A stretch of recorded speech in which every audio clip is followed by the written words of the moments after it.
మన పాఠశాల social master గారు అయినటువంటి రంగనాయకులు సారు ఈ యొక్క రిపబ్లిక్ డేని ఉద్దేశించి ఉపన్యసిస్తారు.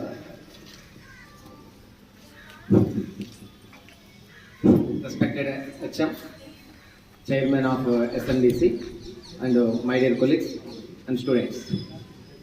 ఈరోజు మన అందరం కూడా గణతంత్ర దినోత్సవాన్ని జరుపుకుంటున్నాం. మీ అందరికీ కూడా గణతంత్ర దినోత్సవ శుభాకాంక్షలు. ఇందులో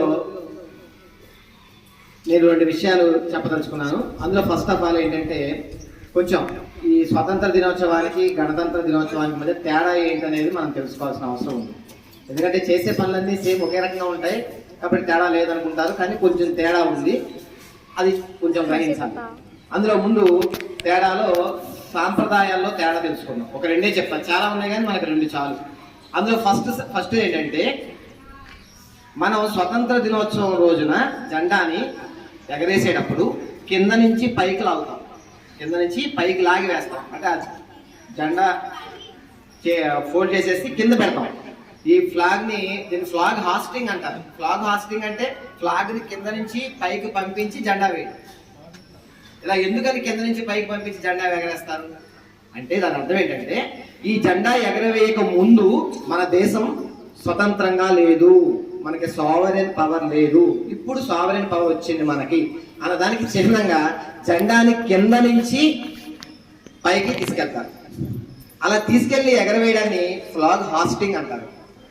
ఆ ఫ్లాగ్ హాస్టింగ్ చేసే అధికారం ఎవరికి ఉంటుందంటే ఆ దేశ ప్రజల చేత ఎన్నిక కాబడిన ఎలక్టెడ్, ఈ పదాన్ని జాగ్రత్త గుర్తుపెట్టుకోండి, ఎన్నిక కాబడిన వ్యక్తికి మాత్రమే ఉంటుంది. మన దేశంలో మన ప్రజలందరి చేత ఎన్నిక కాబడినటువంటి ప్రతినిధి ప్రధానమంత్రి కాబట్టి ప్రధానమంత్రి గారు జెండాను ఎగరేస్తారు. ఇప్పుడు నేను మీకు 2 విషయాలు చెప్పాను, జెండా ఎలా ఎగరేస్తారు, ఎవరు ఎగరేస్తారు. నెక్స్ట్ రిపబ్లిక్ డే రోజున ఎవరు ఎగరేస్తారు. రిపబ్లిక్ డే రోజున జెండా పైకి కట్టే ఉంటుంది, కింద నుంచి పైకి తీసుకెళ్ళకూడదు, పైనే కట్టి ఉంటుంది జెండా. దాన్ని ఏమంటారంటే ఫ్లాగ్ అన్ఫోల్డింగ్ అంటారు. ఫ్లాగ్ అన్ఫోల్డింగ్, ఫ్లాగ్ హాస్టింగ్ అనకూడదు, ఫ్లాగ్ అన్ఫోల్డింగ్ అనాలి. దాన్ని ఎవరు చేస్తారు, చేస్తారంటే అఫీషియల్ హెడ్. ఈ అఫీషియల్ హెడ్ ఎవరైతే ఉన్నారో వాళ్ళు చేస్తారు. ఫర్ ఎగ్జాంపుల్ ఇక్కడ మీకు 2 కనిపిస్తున్నారు. మనకి ఆగస్టు 15 మేడం గారు చేసే అవకాశం ఉంది, అంటే ఆవిడ ఎలక్టెడ్. ఈ రోజున హెచ్ఎం గారు చేశారు, ఈయన సెలెక్టెడ్. ఓకేనా. నెక్స్ట్ తర్వాత ఎగరవేసేటటువంటి ప్రదేశాల గురించి కూడా చెప్తా, కూర్చోవేనండి. అందులో ఆగస్టు 15 రోజున జెండా ఎక్కడ ఎగరేస్తారు ప్రధానమంత్రి? ఎర్రకోట మీద ఎగరేస్తారు. ఎర్రకోట, రెడ్ ఫోర్ట్. ఎందుకని ఎర్రకోట మీద ఎగరేస్తారు? తెల్లకోట మీద, పసుపు కోట మీద ఎగరేయచ్చు కానీ డౌట్ వస్తుంది మీకు. ఈ ఎర్రకోట అనేది ఎవరికి చిహ్నం తెలుసా? ఈ ఎర్రకోట అనేది మొఘలు సింహాసనానికి చిహ్నం. అదేంటి, మొఘల్ చక్రవర్తి ఎందుకు వచ్చాడు ఇందులోకి? మనం స్వతంత్రం ఎవరి నుంచి పొందాం? బ్రిటిష్ వారి నుంచి పొందాం. బ్రిటిష్ వారు స్వతంత్రం ఎవరి నుంచి లాక్కున్నారు? మొఘల్ చక్రవర్తి దగ్గర నుంచి లాక్కున్నారు. బ్రిటిష్ వాళ్ళు మొఘల్ చక్రవర్తి దగ్గర నుంచి అధికారం లాక్కున్నారు కాబట్టి తిరిగి అధికారం మనం పొందినప్పుడు ఆ మొఘల్ చక్రవర్తి నివసించినటువంటి కట్టినటువంటి దాని మీద మనం ఎగరేస్తాం. నెక్స్ట్ పాయింట్, మరి ఇవాళ ఎక్కడ ఎగరేస్తారు జెండాని? రాష్ట్రపతి ఎగరేస్తారు, చెప్పే కదా, ప్రెసిడెంట్ ఆఫ్ ఇండియా ఎగరేస్తారు. ఎక్కడ ఎగరేస్తారంటే నిన్నటి వరకు పోయిన సంవత్సరం వరకు దాన్ని రాజ్పథ్ అనేవాళ్ళు, రాజ్పథ్. బట్ ఇవాళ దాన్ని ఏ పేరుతో పిలుస్తున్నారు తెలుసా? కర్తవ్య పథ్. ఈ పదం మార్పు వెనకాల చాలా మీనింగ్ ఉంది. ఇది మనందరం తెలుసుకోవాలి, మనం తెలుసుకోవాలి. అసలు రిపబ్లిక్ డే అంటేనే మనం ఒక రిపబ్లికన్ సిటిజన్ గా ప్రవర్తించడం, అది రిపబ్లిక్ డే అంటే. ప్రవర్తించడం నేర్చుకోవడం, అది రిపబ్లిక్ డే అంటే. జెండాలు ఎగరేయడం, సంతోషంగా ప్రోగ్రామ్ చేసుకోవడం, ఇదంతా ఓకే.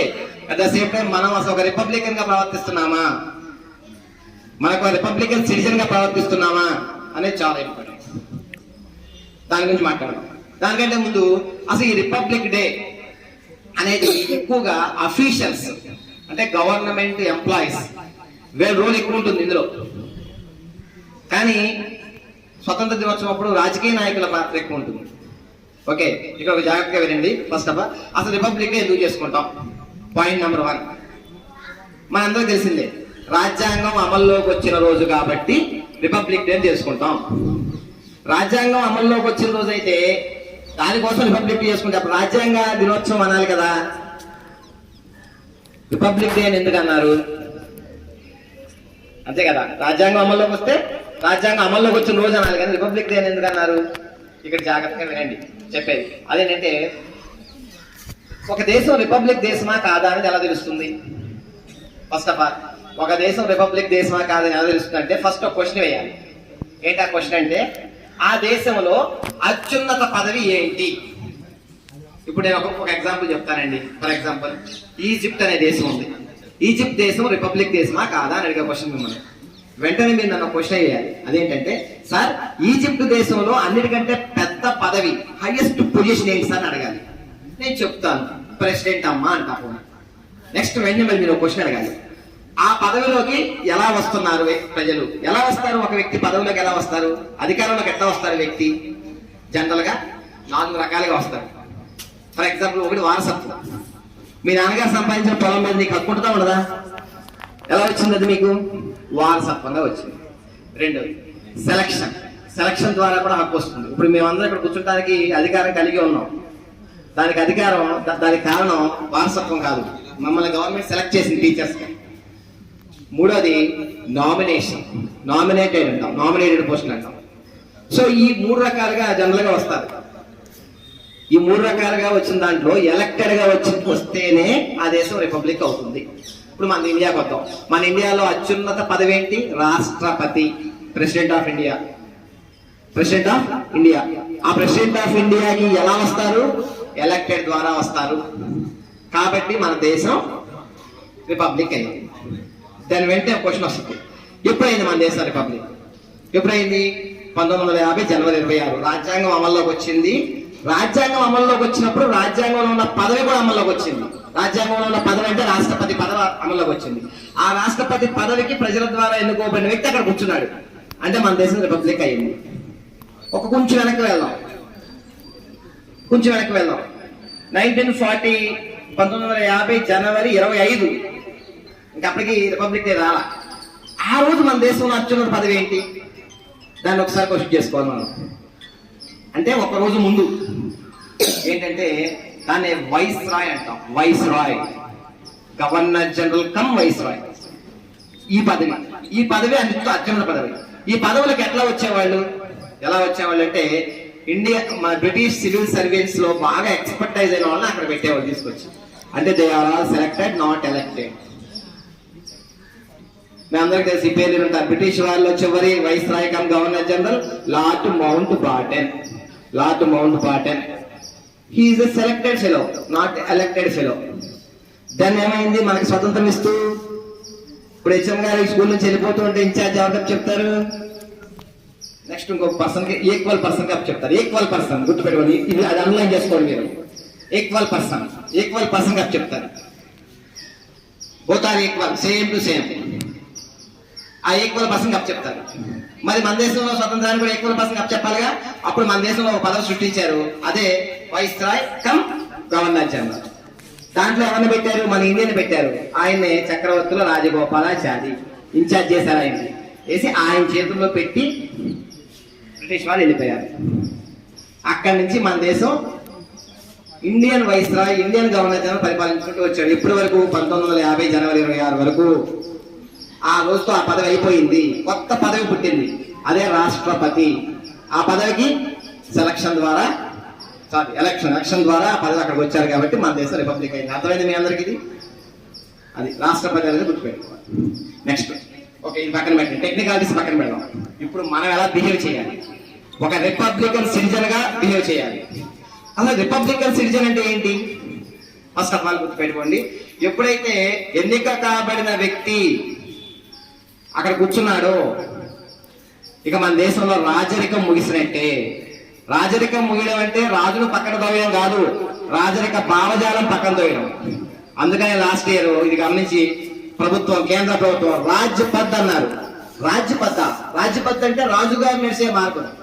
ఇంకా ప్రజాస్వామ్యంలో రాజ్యం ఏంటి? కర్తవ్య పద్ అని మార్చారు దాన్ని. రాజరికం అంటే ఏంటి? మనకు రాజరికంలో భావజాలం ఉందా? బ్రహ్మాండంగా ఉంది. ఫర్ ఎగ్జాంపుల్ అనుకుందాం, ఇది అఫీషియల్ సంబంధించింది కదా, ఈ గణతంత్ర దినోత్సవం. ఒక అఫీషియల్ చెప్తున్నాడు, నేను చెప్తున్నా నువ్వు చెయ్యి, నువ్వు చెప్పినందుకు చెయ్యం, నువ్వు చెప్పేది చట్టబద్ధమైతే చేస్తాం, నువ్వు చెప్పేది చట్టబద్ధమైతే చేస్తాం. Who is the head of the India? ఇండియాలో అందరికంటే పవర్ఫుల్ ఎవరు? ఈ క్వశ్చన్ వచ్చింది. ప్రభుత్వంలో 3 వ్యవస్థలు ఉంటాయి, లెజిస్లేచర్, ఎగ్జిక్యూటివ్, జ్యుడిషియరీ. ఈ మూడింటిలో ఎవరు గొప్ప? అందరూ గొప్పే. Check and balance, check and balance, ఒకదానికి ఒక చెక్ పెట్టుకుంటూ బ్యాలెన్స్ చేసుకుంటూ ఉంటాయి. ఇక్కడ ఒక పదాన్ని గుర్తుపెట్టుకోవాలి మీరు అందరూ, స్టూడెంట్స్ అందరూ కూడా వినండి. దాన్ని rule of law, rule of law, చట్టబద్ధ పాలన. చట్టబద్ధ పాలన అంటే ఏంటి? సింపుల్ వర్డ్స్ తో చెప్తా, అర్థం చేసుకోండి దయచేసి అందరూ. కొంచెం లెంది అవుతుంది ఏమనుకోవద్దు, మనకి అందరికీ దగ్గర దగ్గర 18 సంవత్సరాల సర్వీస్ ఉంది, బట్ మనకు క్లారిటీ లేదు. చట్టబద్ధ పాలన అంటే చెప్తా, జాగ్రత్తగా వినండి. అఫీషియల్ గా మనకు ముందు గుర్తుపెట్టుకోవాలి మనందరం కూడా. ఒక రోజు సోమవారం ఒక పాప 9:15కి అసెంబ్లీ అయిన తర్వాత క్లాస్కి వచ్చింది. నేను వెంటనే ఒక బెత్తం తీసుకుని ఆ అమ్మాయిని 10 దెబ్బలు కొట్టా అనుకుందాం, కొట్టకూడదు, కొట్టా అనుకోండి. ఓకే, 10 నిమిషాలు లేట్గా వచ్చింది, 10 దెబ్బలు కొట్టా. నెక్స్ట్ డే ఇంకొక అమ్మాయి వచ్చింది, అదే టైంకి వచ్చింది. ఆ రోజు నా బర్త్డే, నేను మంచి హుషారుగా ఉన్నా. ఆ అమ్మాయిని ఏమనుకుంటా, లోపలికి రా అన్నా. ఎందుకని? మరి సోమవారం వచ్చిన అమ్మాయికి నువ్వు శిక్ష వేసావుగా, మంగళవారం వచ్చిన అమ్మాయికి శిక్ష ఎందుకు వేయలేదు? అప్పుడు నా మూడు బాగుంది, మరి నన్ను ఎందుకు కొట్టావు? నా మూడు బాగాలేదు. చల్లవు, అట్లాంటివి చల్లవు భారతదేశంలో. నీ మూడు అధికారం ప్రదర్శించేవాడిని మూడు బట్టి శిక్షణ వేయడం తగదు. మరి ఏం చేయాలి? తెలుసు? అప్పుడు ఒక కాగితం మీద రాసుకుని ఏమని రాసుకోవాలి? ఇక నుంచి స్కూల్కి లేటుగా వస్తే 10 దెబ్బలు కొట్టబడును అని ఒక కాగితం మీద రాసి ఆ కాగితాన్ని గోడకి పేస్ట్ చేసి పెట్టామనుకో. నేను మంగళవారం లోపల పంపించేప్పుడు మీరు అంటారు, సార్ ఆగండి, చూడండి చట్టం ఏం చెప్తుంది? 10 దెబ్బలు కొట్టమంటుంది. మరి ఇదేంటి, ఆయన కొట్టి మరి ఎవరు కొట్టలేదేంటి ఇన్ని? అప్పుడు చచ్చినట్టు బెత్తం తెప్పించి ఈ అమ్మాయి కూడా ఏం చేస్తాం? 10 దెబ్బలు. ఇప్పుడు నేను ప్రశ్న అడుగుతా, సమాధానం చెప్పండి. ఈ అమ్మాయిని 10 దెబ్బలు కొట్టింది ఎవరు? మాస్టారా, చట్టమా? చట్టం. మాస్టర్కి కొట్టాలని లేదు, ఆయన మంచి మూడ్లో ఉన్నాడు కదా. కానీ చట్టం ఊరుకుందా? చట్టం తన పని తాను చేసుకుపోతుందంటే ఇదే. ఏ వ్యక్తి యొక్క విచక్షణకో చట్టాన్ని వదలడానికి భారతదేశం సిద్ధంగా లేదు, చట్టబద్ధ పాలనకే సిద్ధంగా ఉంది. ఆదేశించే రాజులకి కాలం చెల్లింది, చేతులు కట్టుకునే కట్టప్పలకు కూడా కాలం చెల్లింది. చేతులు కట్టుకో, చట్టం ముందు కట్టుకో. ఆదేశించు, చట్టబద్ధం కాబట్టి ఆదేశించా. నేను చెప్తున్నా కాబట్టి నువ్వు చేయి అనకూడదు, చట్టం చెప్తుంది కాబట్టి నువ్వు చేయి. We are the guardians of law, అంతే సింపుల్ గా. Everybody have limits. సుప్రీంకోర్టుకి, పార్లమెంట్కి, ఎగ్జిక్యూటివ్ కి, ప్రధానమంత్రికి లిమిట్స్ ఉన్నాయి. ఎవ్రీబడి లిమిట్స్ ఉన్నాయి. కాబట్టి మనందరం కూడా రిపబ్లికన్ గా ప్రవర్తించాలి. అంటే ఎలా ప్రవర్తించాలి తెలుసా? ప్రతి వ్యక్తికి తన డెసిషన్ తీసుకునే స్వేచ్ఛ ఉంది. జనరల్గా పిల్లల దగ్గర నేను చూశాను అన్రిపబ్లికన్ యాటిట్యూడ్ చూశాను నేను. ఏం చెప్పనా? ఫర్ ఎగ్జాంపుల్, మీరు హీరోలకి ఫ్యాన్స్ ఉంటారు, నాకు ఈ హీరో అంటే ఇష్టం అంటారు. ఇంకొక అమ్మాయి అంటే చిచ్చి, వాళ్ళకేంటి నాకు ఈ హీరో అంటే ఇష్టం అంటారు. సో ఎవ్రీబడి హ్యావ్ రైట్, ప్రతి ఒక్కరికి అవకాశం ఉంది. ఏంటి? తన ఒపీనియన్ చెప్పే అవకాశం, నువ్వు ఆపడానికి అవకాశం లేదు. అర్థవుతుందండి? కాబట్టి మైనారిటీ హక్కులకి, వాక్ స్వాతంత్రానికి మన భారత ప్రభుత్వం హామీ ఇస్తుంది.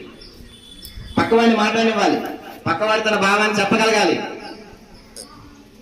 ఇంకోటి కూడా గుర్తుపెట్టుకోండి పిల్లలారా, మీరు చాలా మందికి రిజెక్షన్ కి కన్సర్న్ కి తేడా తెలియకుండా పోతుంది. రిజెక్షన్ కన్సర్న్ కి మధ్య కన్ఫ్యూజ్ అవుతున్నారు. రిజెక్షన్ కి కన్సర్న్ కి చాలా తేడా ఉంది.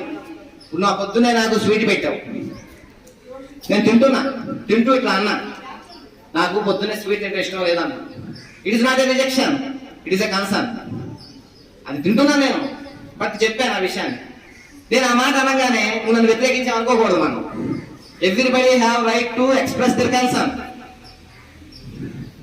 ఇది గుర్తుపెట్టుకోండి. అంటే ఒక అధికారి ఆదేశించినప్పుడు కానీ ఒక అనుచరుడు ఫాలో అవుతున్నప్పుడు కానీ ప్రజల యొక్క బెనిఫిట్ ఉందా లేదా అని చూసుకోవాలి. We have some rules. అది కాన్స్టిట్యూషన్ చదువుకుంటే మీకు తెలుస్తుంది, చట్టాన్ని అధ్యయనం చేస్తే తెలుస్తుంది. లాస్ట్గా చెప్పి ముగిస్తాను. ఈ సృష్టిలో ప్రతి శక్తికి సూర్యుడు ఎట్లా ఆధారమో భారతదేశంలో ఉన్న ప్రతి పవర్కి, ప్రతి స్థానానికి ఒక పవర్ ఉందా? ఎస్ఐ గారి పవర్ ఉందా? శక్తి ఉండదా? ఎస్ఐ గారి పవర్ ఉంటుంది. ఎంఆర్ఓ గారి పవర్ ఉంటుందా? కలెక్టర్ గారికి పవర్ ఉంటుందా? హెచ్ఎం గారికి పవర్ ఉంటుందా? ఈ శక్తులన్నీ ఎక్కడి నుంచి వస్తాయి? ఇప్పుడు మీ ఇంట్లో కరెంటు, పక్కింట్లో కరెంటు, ఎదురింట్లో కరెంటు, ఈ కరెంట్ అంతా ఎక్కడి నుంచి వస్తుందని అడుగుతున్నా నేను.